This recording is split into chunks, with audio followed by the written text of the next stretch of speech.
welcome to a Passenger Seat podcast, a podcast designed to fill your passenger seat with chat about classic cars, all recorded from my 1968 Morris Minor Peggy.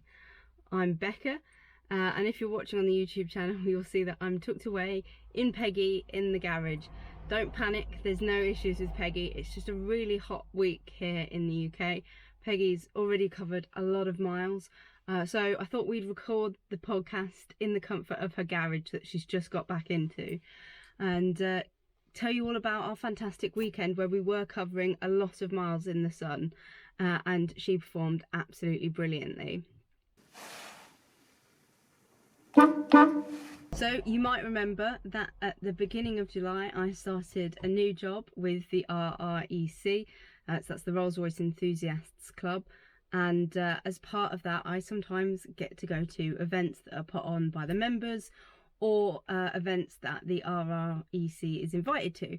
So you'll see a couple of these start to crop up on the channel, and this was my first one. I was very kindly invited by the southeastern section to go along to their prize giving event down in Kent, and it was quite an exciting adventure for me because it's not a part of the world that I've been to loads anyway, but it's also not a part of the world that I've been to in Peggy, so it involved a lot of driving on parts of roads that I haven't done before, and it was quite fun. So it happened on Sunday of this week, and I set off from my house at about 8 o'clock and went down part of the A1, part of the A14, and then onto the M11 and all the way down the M11 till it joined the M25. So not done a lot of driving on the M11 before, and there's probably more scenic routes to have done, but for me it was just about kind of getting there as quickly as possible because it was going to be about 2.5 hours for me. So we got to the M25, and I've done some driving of the M25 kind of in the opposite direction, but not really gone that way towards the Dartford Crossing before. So got to do another kind of chunk of the M25, which might not be an interesting thing for most people, but the building of like the M25 has been a kind of really interesting bit of history for me, as someone who's kind of interested in roads and service stations and stuff like that. So it's always cool for me to go along a road like that and see some more parts of it. And then also I got to do the Dartford Crossing, which isn't something I'd done before as a driver, so I got to experience kind of going over the bridge, which I know some people find a little bit creepy or scary or spooky, kind of being so far up, but I loved it. I thought it was really cool to kind of see beyond the views and see some parts of London and things like that from the road, and then kind of carry on. And then it was a bit of the M20 I think and the A20, and I stopped off a service station.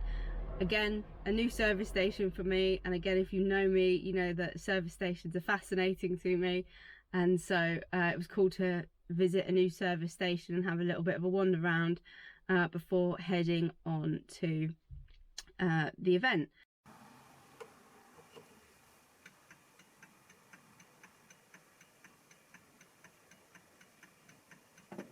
And the event was hosted in a members garden, a very fantastic garden, and so lucky for them to have that space and be able to offer it up to the members in their area to have a prize giving and picnic. And I knew I'd got to the right place because not only were there some signs out on the way there that said RREC in this direction, but also I was coming in behind two fabulous Rolls-Royces, and so that was fantastic. Got myself signed in, got Peggy parked up next to two tractors, and then kind of got to meet some of the people that are involved in running the section down there, and they were incredibly welcoming, and it was really lovely to kind of meet some of them, see some of their cars, get chatting to some people. And then the prize giving is about people seeing each other's cars and judging them. So there was a little form that we got that had the details of all of the cars that had signed up to it, and it was a fantastic showing for a relatively local group getting together. They had over 50 cars, and over half of them were pre-war cars, because they'd done a lot of incredible work to reach out to the members in the area that had the pre-war cars, try and encourage them to come along. And obviously the gorgeous weather that we've been having is the sort of weather that a lot of people with pre-war cars don't mind getting their cars out for. So fantastic showing of cars, and it was really tricky. We had to pick our favourite pre-war car, our favourite Rolls Royce, our favourite Bentley, and our favourite something else, I think it was. So quite a lot of choices that we had to make, and it meant that a lot of people were represented in the judging. I was tasked with judging the favourite picnic table, because what I found is that Rolls Royce and Bentley owners are big into their extravagant picnics and making a big show of a picnic. And so I had to go around and make some judges, and they had kind of beautiful china sets out and huge great flower displays, and so it was really tricky. But I came to a decision eventually.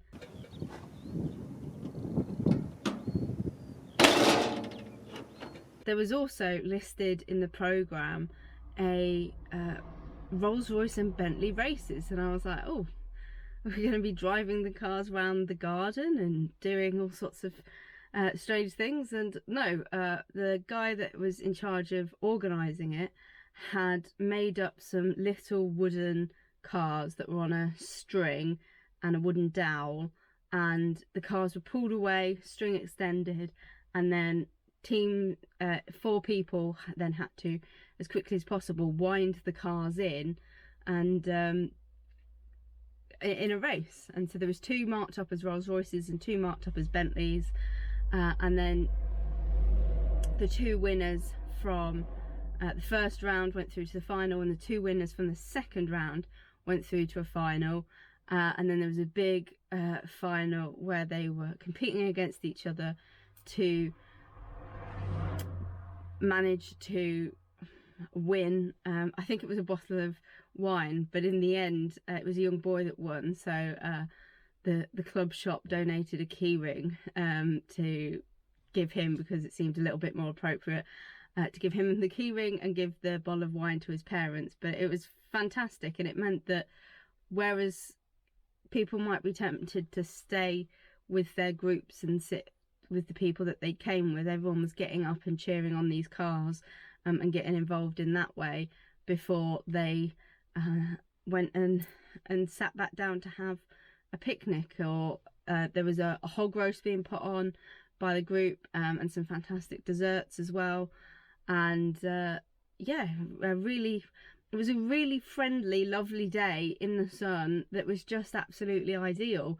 It's the sort of thing that you get into enjoying classic cars for, and meeting people. And some of the cars on display were just absolutely stunning, and the sorts of cars that are so typical of when an event is local, because getting those cars to further afield might be more tricky.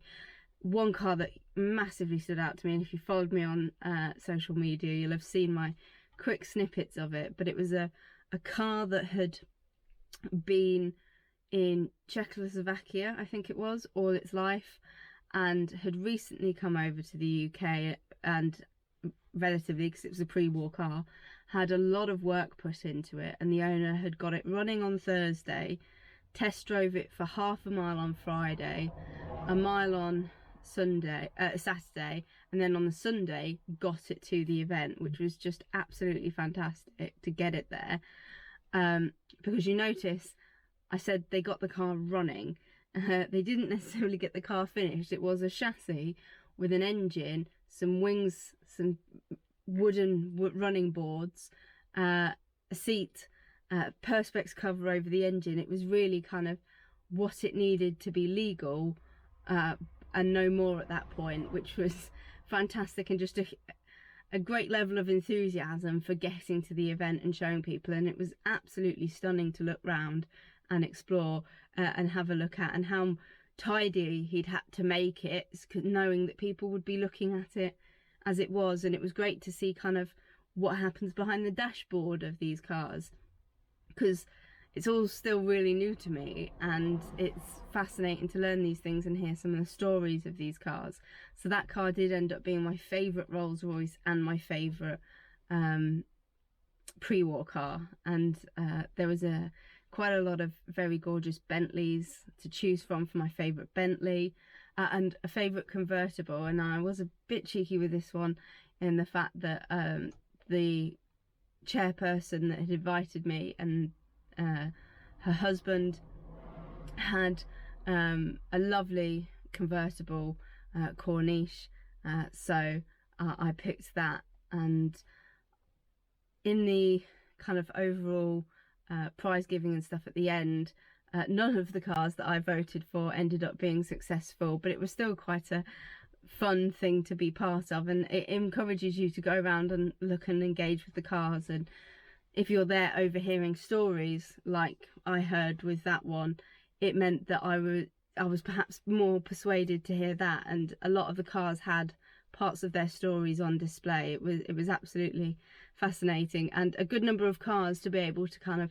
pot around without it being too much on such a warm weekend.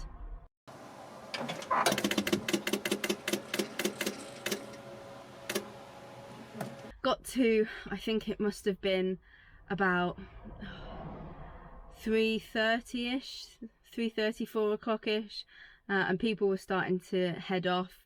So I stood and watched a few people leave, because it's just amazing to me how quiet these early Rolls-Royces are, for them to be that quiet. In fact, when it came to my time to leave and I had to start Peggy up, I was a bit like, oh gosh, she's quite loud compared to everybody else. Felt like I was waking the remaining Rolls-Royces up with my engine. But yeah, just amazing to kind of barely hear them as they float past you.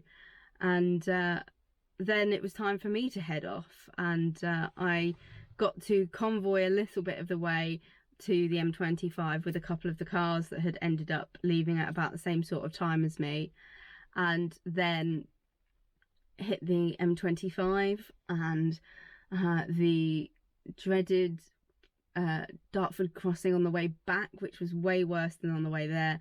The tunnel seems to kind of get much more of a backup than the bridge does, and took ages, and I couldn't really work out why everything had slowed down so much, but we got through it. And it was kind of quite nice to be inside, out of the shade, with the sun off of us for the day, and then back out into the sun. And I did the rest of the M25, got off the M25, and at the first services from the M11 I had to stop and get myself an ice cream because it was just quite warm.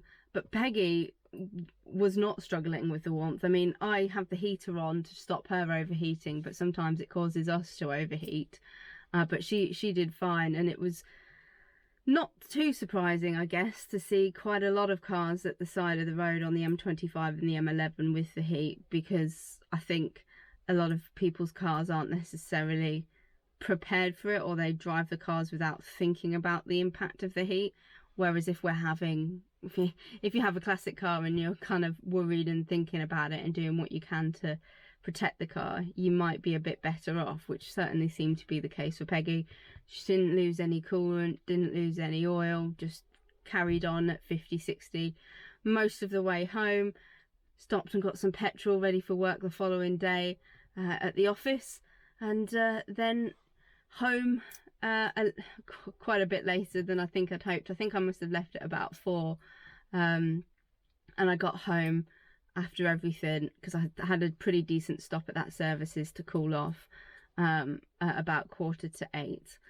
So a big long day out for us both, but Peggy, as I think we're ever so pleased about, did brilliantly with the trip, and I had a fantastic day out. And what is nice is going to these sorts of things in her. She always garners a few compliments, especially with her snazzy new shiny look. which is obviously still looking absolutely gorgeous, and I'm loving being out in her. It's really nice to have a car that I can be super proud of. And I don't know how much longer you can get away with when people say, oh, your car looks absolutely lovely, and you can go, oh, well, it's just out of restoration, so I should hope so. But yeah, so that was my weekend. Really fantastic, and a bit different to I think what most people were doing, because I know it was the huge Festival of the Unexceptional not too far from me.